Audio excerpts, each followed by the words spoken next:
कालू, जाओ उस रानू के घोंसले में दो अंडे हैं, उसमें से एक अंडा ले आओ, मुझे बहुत भूख लगी है। गौरी, भोजन बाद में खोजते हैं, पहले घर बना लेते हैं। हमारा घोंसला टूटने वाला है और बारिश तो न जाने कब रुकेगी। जंगल में तेज बारिश झमझम बरस रही थी। सौंदर्य, उस उल्लू कैदी की कोई खबर मिली या नहीं?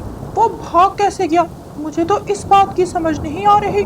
मिठू राजा के महल में से एक चोर उल्लू भाग गया था।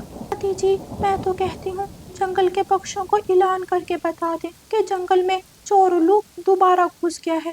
नहीं हरियाली, सब पक्षी डर जाएंगे। सौंदर्य, तुम सब जल्दी जाओ और उस चोर को पकड़ो। कबूतर के दरवाजे पर दस्तक होती है। कबूतर दरवाजा खोलता है। बाहर उल्लू खड़ा था। कबूतर भाई, मैं दूसरे जंगल का रहने वाला हूँ। मैं अपने घर को लौट रहा था कि तेज बारिश शुरू हो गई। क्या आज की रात आप मुझे अपने घर में गुजारने दे सकते हो? हाँ भाई उल्लू, अंदर आ जाओ, बारिश में मत भीगो, बीमार हो जाओगे। कबूतर उल्लू को घर के अंदर ले आता है। कबूतर नहीं जानता था कि वो उल्लू एक चोर और कातिल उल्लू है।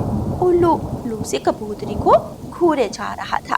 कबूतर जी, मैं रसोई में जा रही हूँ भोजन बनाने। लूसी रसोई में चली जाती है और भोजन बनाने लगती है। पहले तो कभी इस जंगल में आपको नहीं देखा, क्या आज पहली बार आए हैं? हाँ, मैं अपने परिवार के लिए भोजन खोजने निकला था। काले बादल छा के कब आपके इस जंगल में पहुंच गया मुझे मालूम नहीं हुआ। कबूतर ने बहुत कीमती घड़ी पहनी हुई थी। इसकी पत्नी तो रसोई में गई है और इसकी घड़ी बहुत कीमती लग रही है। चुरा कर भाग जाता हूँ। कबूतर, अपनी घड़ी दिखाना, बहुत कीमती लग रही है। हाँ, बहुत महंगी है, पूरे 500 की ली थी। कबूतर घड़ी उतार कर उल्लू को दिखाता है। अब इस घड़ी को भूल जाओ। उल्लू खिड़की के रास्ते भागने लगता है कि कबूतर उल्लू के पीछे उड़ता है और उसे धक्का देता है। उल्लू नीचे घोंसले में गिर जाता है। तूने मुझे धक्का दिया। पास ही गुलदान पड़ा था। उल्लू गुलदान उठाकर कबूतर के सर में मारता है। तभी कबूतर के घर कालू कौवा आ जाता है। ये सब क्या हो रहा है? कबूतर को क्या हुआ? ये गुलदान पकड़ो, मैं सब बताता हूँ तुम्हें। उल्लू गुलदान कालू कौवे के पंखों में पकड़ा देता है और खिड़की के रास्ते घड़ी लेकर भाग जाता है। तभी लूसी भोजन की थाली लेकर रसोई से बाहर आती है। अपने पति को जमीन पर गिरा देखकर लूसी के पंखों से थाली नीचे गिर जाती है। काले कौवे, तूने क्या किया? मेरे पति को तूने क्या किया? मेरा पति जी उठे, आपको क्या हुआ? नहीं, मैंने कुछ नहीं किया। लूसी बहन, मेरी बात तो सुनो। अब जो सुनाना हुआ जाकर मिठू राजा के दरबार में बताना। तुमने मेरे पति की जान ले ली। हाय, मेरा सुहाग उजाड़ दिया, मैं विधवा हो गई। लूसी बहन, एक बार मेरी बात तो सुन लो। लेकिन लूसी कालू कौवे की एक बात नहीं सुनती और मिठू राजा के महल की तरफ निकल जाती है। उधर रानू चिड़िया के घर महल से संतरी आते हैं। रानू बहन, महल से एक चोर भाग गया है। अगर आपको कहीं दिखे तो हमें जरूर बताना। जी ठीक है संतरी भाई। संतरी रानू चिड़िया को बताकर वहाँ से चले जाते हैं। अभी संतरी गए ही थे कि रानू चिड़िया के दरवाजे पर दस्तक होती है। रानू चिड़िया दरवाजा खोलती है तो वो खूंखार उल्लू सामने खड़ा था। रानू चिड़िया पहले तो डर जाती है, लेकिन फिर हिम्मत करते हुए उल्लू से कहती है, जी भाई जी, मैं आपकी क्या मदद कर सकती हूँ? गौरी, गड़बड़ हो गई, बहुत बड़ी गड़बड़ हो गई। क्या हुआ कालू? आराम से बताओ। और तुम्हारा सांस क्यों फूल रहा है? गौरी, मैं कबूतर से भोजन मांगने गया था। कालू कौवा सारी बात गौरी को बताता है। सत्यानाश हो कालू, जैसे तुम्हारी तो किस्मत ही खराब है। भला करने जाते हो, उल्टा कोई काम खराब करके आते हो। अब तो मिठू राजा हमें नहीं छोड़ेगा। चलो ये जंगल छोड़कर भाग जाते हैं। मुझे बहुत भूख लगी है चिड़िया, भोजन बना दो। गुड़िया बेटी, चलो रसोई में उल्लू भैया के लिए भोजन बनाते हैं। रानू चिड़िया और गुड़िया रसोई में चली जाती हैं। बहुत भूख लगी है, पहले पेट पूजा करता हूँ, फिर इस चिड़िया को लूटूंगा। गुड़िया बेटी, वो उल्लू एक चोर है। क्या मम्मा, अब हम क्या करें? ऐसा बोलो गुड़िया बेटी। अब आप देखो आपकी मम्मा क्या करती है। आप जल्दी से बुलबुल आंटी के पास जाओ और बेहोशी वाली दवा ले आओ। गुड़िया अपनी मम्मा की बात मानते हुए बुलबुल के घर जाती है। बुलबुल आंटी, हमारे घर चोर उल्लू घुस आया है। मम्मा कह रही है बेहोशी वाली दवा दे दे। ये लो गुड़िया बेटी, लेकिन खुद से दूर रखना। ये दवा तुम जल्दी घर ले जाओ। गुड़िया जल्दी से वो दवा लेकर घर आती है। मम्मा चिड़िया भोजन बनाती है और बेहोशी की दवा भोजन में मिला देती है और उल्लू को भोजन लाकर देती है। उल्लू मजे से भोजन खाता है। पेट पूजा तो हो गई, चलो अब दूसरा काम शुरू करते हैं। अभी उल्लू ने इतना ही कहा था कि उसका सर चकराने लगता है और उल्लू बेहोश हो जाता है। रानू चिड़िया जल्दी से मिठू राजा के महल में फोन करती है। उधर लूसी ने महल में जाकर सब बता दिया था और मिठू राजा के संतरी कौवों को पकड़ लाए थे। संतरियों, जल्दी रानू चिड़िया के घर जाओ, उसके घर में वही चोर उल्लू घुस गया है। संतरी जाते हैं और उल्लू को पकड़ लाते हैं। यही है वो उल्लू जिसने कबूतर को मारा और फिर गुलदान मेरे पंखों में पकड़ा कर भाग गया। मैं बेकसूर हूँ, मेरा विश्वास करो। ये उल्लू तो कह रहा था ये दूसरे जंगल से आया है। लूसी, ये उल्लू एक चोर है, बहुत बड़ा चोर और कातिल भी। रानू चिड़िया, तुम बहुत बहादुर हो जो तुमने इसे पकड़ लिया। राजा जी, मुझे लग रहा है कि कालू भैया बेगुनाह है। हाँ, मुझे भी यही लगता है। कालू और गोरी जितने भी बुरे हैं, लेकिन वो किसी की जान नहीं ले सकते। हाँ लूसी बहन, हम भोजन चुराते हैं, तंग करते हैं पक्षियों को, लेकिन किसी की हत्या नहीं कर सकते। फिर मिठू राजा उल्लू को दोबारा कैद खाने में डाल देता है और कौवों को छोड़ देता है। प्यारे दोस्तों, इस कहानी को लाइक, अपने दोस्तों के साथ शेयर और चैनल को सब्सक्राइब करना बिल्कुल मत भूलना। आपका धन्यवाद। कालू कौवे ने एक बड़ी देसी खानों की दुकान बनाई थी। उसकी दुकान के सामने ही रानू चिड़िया की थोड़ी छोटी लेकिन स्वादिष्ट खानों की दुकान थी। रानू बहन, आज के मेन्यू में क्या है? तोते भैया, आज मैंने स्वादिष्ट इडली और डोसा बनाया है। मुझे बहुत पसंद है डोसा। आज तो फिर 2 प्लेट लगा दो रानू बहन। कौवे रानू चिड़िया से बहुत जलते थे। कौवों के पास हर तरह का भोजन तो जरूर होता था, लेकिन कौवों के खानों में जायका बिल्कुल नहीं था। इसीलिए सभी पक्षी रानू चिड़िया के ढाबे पर ही जाते। कालू, इस तरह हमारा काम चलने वाला नहीं। इस रानू को रास्ते से हटाना होगा। हाँ गोरी, बात तो तुम्हारी ठीक है, ऐसे तो हम भूखे मर जाएंगे। उसी जंगल में गुफा के अंदर खूंखार लोमड़ी रहती थी। आजकल उसे मांस नहीं मिल रहा था, जिस कारण उस लोमड़ी का पेट तो बिल्कुल साथ लग चुका था। कालू, अब समय आ गया है उंगली टेढ़ी करने का। किसकी उंगली टेढ़ी करनी है गोरी? ओहो कालू, वो कहावत है ना कि जब घी सीधी उंगली से ना निकले तो टेढ़ी करनी ही पड़ती है। दोनों कौवे लोमड़ी से मदद लेने का सोच लेते हैं और दुकान बंद करके गुफा की तरफ उड़ते हैं। लोमड़ी मौसी, क्या तुम घर हो?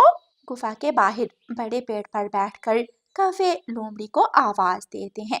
कमजोर लोमड़ी गुफा से बाहर आती है। कौवो, तुम्हें क्या लगता है मैं पेड़ के ऊपर नहीं चढ़ पाऊंगी? माफ करना लोमड़ी मौसी, लेकिन तुम्हारी हालत देखकर तो ऐसा ही लग रहा है कि तुम पेड़ पर नहीं चढ़ पाओगी। दोनों कौवे हंसने लग जाते हैं। तुम दोनों क्या मेरा मजाक बनाने आए हो? चले जाओ यहाँ से, दुष्ट कौवो।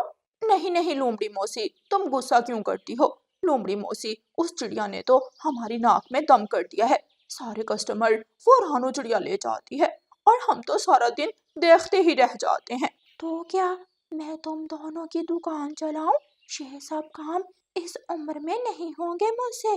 क्या लोमड़ी मौसी, तुम दुकान कैसे चला सकती हो? हमारी दुकान है, कोई गाय भैंस नहीं जो तुम चलाओगी। ये तुम दोनों क्या फजूल बातें कर रहे हो? लोमड़ी मौसी, तुम मेरी बात सुनो। फिर गौरी कवि अपना सारा प्लान लोमड़ी को बताती है और लोमड़ी हंसने लग जाती है।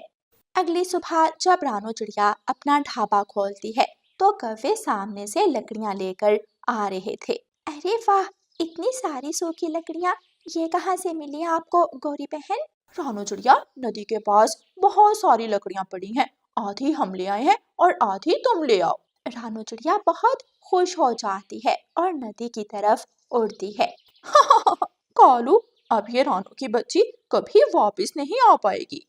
रानू चिड़िया नदी के पास पहुंच जाती है। वहां सच में कुछ लकड़ियां पड़ी थीं। रानू चिड़िया लकड़ियां समेटती है और उसकी गठरी बनाकर उड़ती है। झाड़ियों में लोमड़ी छुपी हुई थी। इस चिड़िया का पंजा जाल में क्यों नहीं फंसा? लोमड़ी और कौवों ने रानू चिड़िया को पकड़ने के लिए लकड़ियों के पास एक लोहे का जाल फंसाया था, लेकिन रानू चिड़िया तो लकड़ियां लेकर उड़ गई थी। उसका पंजा जाल में नहीं फंसा था। लोमड़ी झाड़ियों से निकलती है और जाल देखने जाती है। मुझे तो लगता है ये जाल ही खराब है। लोमड़ी अपना एक पाँव उस जाल में रखती है। एक जोर की आवाज आती है और उस लोहे के जाल में लोमड़ी का पाँव फंस जाता है। हाय, फूटी किस्मत मेरी, चिड़िया के लिए जाल बिछाया था और खुद ही इस जाल में फंस गई। लोमड़ी लंगड़ाती हुई गुफा की तरफ चली जाती है और रानू चिड़िया खुशी खुशी लकड़ियां लेकर अपने ढाबे पर पहुंच जाती है। रानू चिड़िया ढाबे पर पहुंचकर खाना बनाना शुरू करती है। कौवे तो चिड़िया को सही सलामत देखकर बहुत हैरान हो रहे थे। कालू, चलो लोमड़ी से पूछ कर आते हैं, ये चिड़िया आखिर बच कैसे गई। कौवे लोमड़ी के पास पहुंच जाते हैं। लोमड़ी अपना घायल पाँव लेकर गुफा में बैठी थी। लोमड़ी मौसी, तूने उस चिड़िया को क्यों नहीं खाया? इतना अच्छा मौका था तेरे पास। कौवो, तुम दोनों शुक्र करो मेरा पाँव घायल है, वरना आज मैं तुम दोनों को ही खा जाती। कौवे लोमड़ी को गुस्से में देखकर वापस उड़ते हैं और बड़े पेड़ पर आकर बैठ जाते हैं। गौरी, एक फूटी कौड़ी भी नहीं है हमारे पास, अब क्या करें हम? कालू, मेरे खानों में तो स्वाद ही नहीं है। आजकल तो सब इलेक्ट्रिक काम चलता है। हम हर चीज बनाने के लिए मशीनें खरीदेंगे, फिर देखना कैसे चलता है काम हमारा। काले कौवे ऐसा सोचकर अगली सुबह जंगल के बाजार में पहुंच जाते हैं। रोटी बनाने वाली मशीन, आटा गूंदने वाली मशीन, वो सब खरीद लेते हैं। पूरे जंगल में ये बात फैल गई थी कि आज से कौवे डिजिटल शॉप ओपन करने वाले हैं, जहां हर चीज मशीनों की मदद से बनाई जाएगी। रानू चिड़िया को जब ये बात पता चलती है तो रानू चिड़िया कौवों के पास जाती है। गौरी बहन, क्या आपने भोजन बनाने वाली मशीनें खरीदी हैं? हाँ रानू चिड़िया, अब तुम देखना कैसे चलती है हमारी दुकान, पैसा ही पैसा होगा। लेकिन गौरी बहन, ये सारी मशीनें तो बिजली पर चलेंगी। तो बिजली की क्या कमी है रानो? जब दुकान चलने लगी तो बिजली का बिल भी हो जाएगा। बिजली का बिल तो तब आएगा जब बिजली होगी। गौरी बहन, लगता है आपको जंगल की कोई खबर नहीं है। अगले कुछ दिनों में जंगल में बिजली नहीं हुआ करेगी, फिर भला इन मशीनों का क्या फायदा होगा? चल चल, तू निकल यहाँ से, मुझे ज्ञान बांटने आई है, मैं खुद देख लूंगी अपना मुनाफा और घाटा, तो निकल यहाँ से। रानू चिड़िया चली जाती है। अगली सुबह कौवे सारी मशीनें दुकान पर ले जाते हैं और खाना बनाना शुरू करते हैं। कौवों को तो कुछ भी करने की जरूरत नहीं थी, सारा काम मशीनें कर रही थी। कौवों की दुकान पर भीड़ थी।